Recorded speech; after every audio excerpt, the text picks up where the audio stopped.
Hello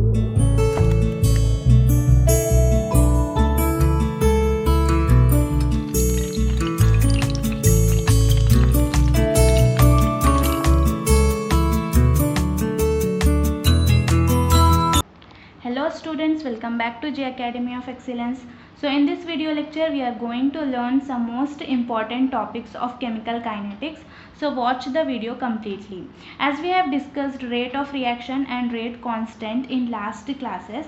So in this lecture let's see the difference between rate of reaction and reaction rate constant. Okay. So first point it is rate of a reaction is the speed with which reactants are converted into products. Okay, it is the speed with which the reactants are converted into products. And reaction rate constant means it is proportionality constant. Okay, it is a constant, right? So now second point is rate of a reaction is measured as the rate of decrease in concentration of reactant or the rate of increase in concentration of product with time. Okay, rate of reaction is measured. How can we measure rate of reaction? Means it is measured as the rate of decrease in concentration of reactant or the rate of increase in concentration of product with time. In two ways we can calculate rate of reaction. Okay, and reaction rate constant is equal to the rate of reaction when the concentration of each of the reactant is unity. Means when when the concentration of each of reactant is equals to 1, then the reaction rate is equals to rate constant, right? So in examination you may get a question like in which case the rate of reaction and rate constant will be equal. Then you can say that when the concentration of one of the reactant is equal to 1, then in that case rate will be equal to rate constant. Okay, right. Now third point is rate of reaction is depends upon the initial concentration of reactants. Okay, it depends upon the initial concentration of reactants, and whereas reaction rate constant is independent of the initial concentration of the reactant, and it has a constant value at fixed temperature. Okay, it is independent of the initial concentration of the reactant and it has a constant value at fixed temperature. Now let's discuss very important topic of chemical kinetics, that is collision theory of reaction rate, or we can say Arrhenius theory of reaction rate. So a chemical reaction takes place due to the collision among the reacting molecules. Okay, means when reacting molecules collides with each other, then only chemical reaction takes place. In this we have one term, that is collision frequency. It is denoted by Z. Okay, so what is the meaning of collision frequency? Actually, the number of collisions taking place between the reacting molecules per second per unit volume of the reaction mixture is known as collision frequency, and it is denoted by Z, right? And the value of collision frequency is very high.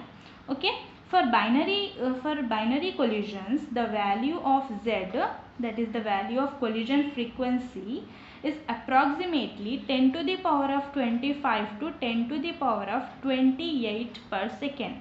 Okay, so from this also you may get a question like what is the value of collision frequency in case of binary collisions. Listen, when we are studying something, then we have to think like how we'll get a question from this point, in what way they can ask a question from this point or from this topic. Okay, then that point or that topic will remain in our mind for a long time, right? So come to our topic. As we know, in a fraction of second, so many number of collisions occurring between the reacting molecules. Okay, but every collision does not bring a chemical change, right? So I'll give an example. You attended a program or seminar, whatever it may be. So many number of people were there and they were delivering speeches one by one. Okay, among them the speech of one person was very attractive and like it was excellent. Okay, so you can say that the speech of that person or the words of that person brings changes in my life or brings changes in me. The words of that person were so effective, right?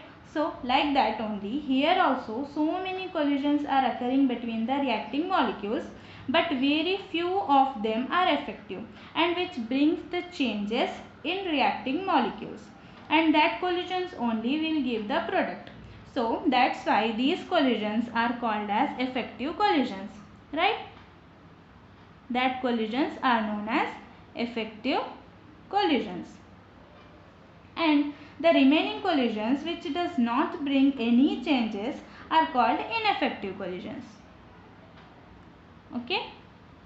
Ineffective collisions. Right?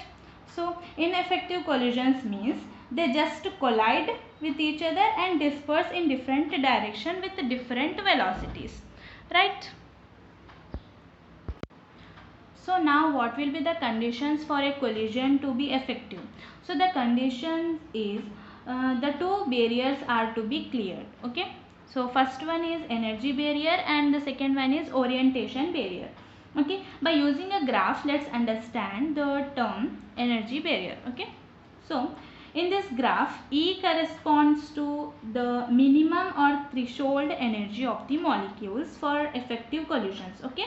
Now, what is the meaning of threshold energy?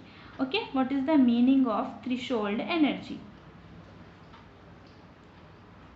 So, threshold energy means the minimum amount of energy which the colliding molecules must possess to make the chemical reaction occur. Okay, in this graph we have taken threshold energy on x-axis and fraction of molecules on y-axis, and the molecules corresponds to this area are capable of bringing effective collisions. So, there is an energy barrier for each and every reaction, and the reacting species must possess the sufficient energy to cross the energy barrier. Now, what is the meaning of activation energy? The next term is activation energy. Okay? Activation energy, and it is denoted by EA. Okay? So, actually the minimum amount of energy required by reactant molecules to participate in a reaction is called an activation energy. Okay, and here we have one important formula, that is activation energy is equals to threshold energy. Okay, threshold energy minus average kinetic energy of the molecules. Okay, activation energy is equals to threshold energy minus average kinetic energy of the reacting molecules. If we have threshold energy and average kinetic energy of reacting molecules, then we can easily find out the activation energy. And if we have activation energy and average kinetic energy of reacting molecules, then we can easily find out the value of threshold energy, right? So we'll use this formula in problem solving, so remember this formula. Okay, now this activation energy depends upon the nature of chemical bonds of reacting molecules which are undergoing effective collisions, and it is independent of the enthalpies of reactants and products. Enthalpy means delta H. This we will discuss in thermodynamics in detail. Okay, now we have one term here, that is activated complex. Okay, here we have one term, that is activated complex. So here we have activated complex. So what is the meaning of activated complex?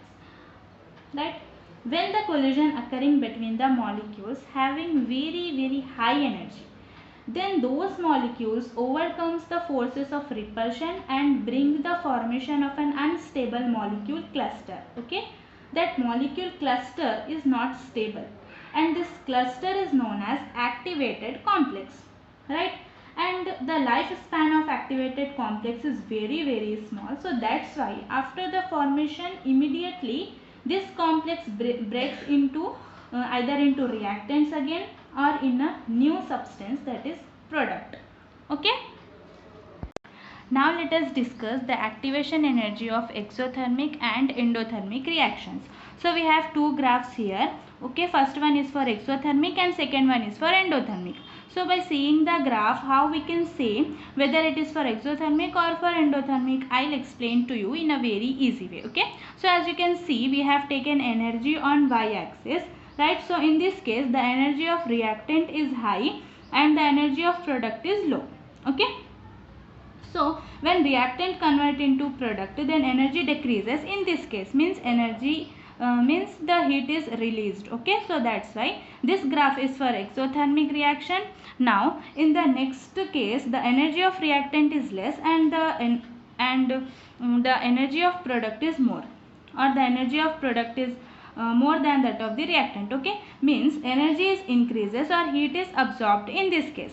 So this graph represents the endothermic reaction, right? So the peak shows the energy.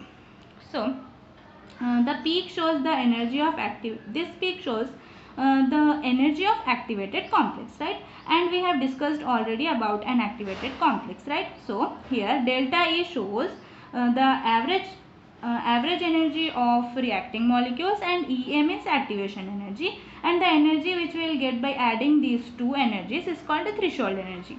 Now here, when the reacting molecules have sufficient energy, then only they can reach the peak of the energy barrier, and then they can go to the right side of the slope and changes into product. Now if the activation energy is less, okay, now if the activation energy for a reaction is low, then the reaction will be fast, and if the activation energy for a reaction is high, then the reaction will be slow. And when the temperature increases, then the number of active molecules also increases, and the number of effective collisions will increases. So that's why rate of reaction also increases. Okay, by this graph we can write EA is equals to, that is activation energy is equals to energy of activated complex. Okay, energy of activated complex minus energy of ground state, right? Minus energy of ground state. And delta H, that is change in enthalpy, is equals to activation energy of forward reaction minus activation energy of backward reaction. So this formula also we'll use to solve numericals. Okay, remember this formula. Now let us discuss orientation barrier. Okay, we have discussed about energy barrier, right? But energy alone does not determine the effectiveness of the collision. There is one another condition also, that is the reacting molecules must collide in a proper manner. Then only we will get the product. Okay, here we have one another formula, that is rate is equals to minus dx by dt is equals to collision frequency. Okay, we have discussed already about collision frequency. Collision frequency into fraction of effective collisions. Okay, fraction of effective collisions. So means rate is equals to collision frequency means Z, and fraction of effective collisions means we denote this with F. Okay, Z means collision frequency and F means fraction of effective collisions. So rate is equals to Z into F. This formula we have. Okay, now orientation of collisions. When the reactants collide with each other in this way, okay, by this diagram you can understand, when the reactant molecules collide in this way, then only we will get the product. Okay, then only we will get the product. And in this next case, when the reactant molecule are colliding with colliding in this way, okay, like in this way, then we will not get any product. Okay, no product formation in this case. Okay, so for the formation of product, the reacting molecules must collide in a proper manner, then only we will get the product. Okay, so in next video we will discuss Arrhenius equation and we will do some problems on that. Okay, so like and share the video and subscribe to my channel. Thank you so much for watching. Happy learning.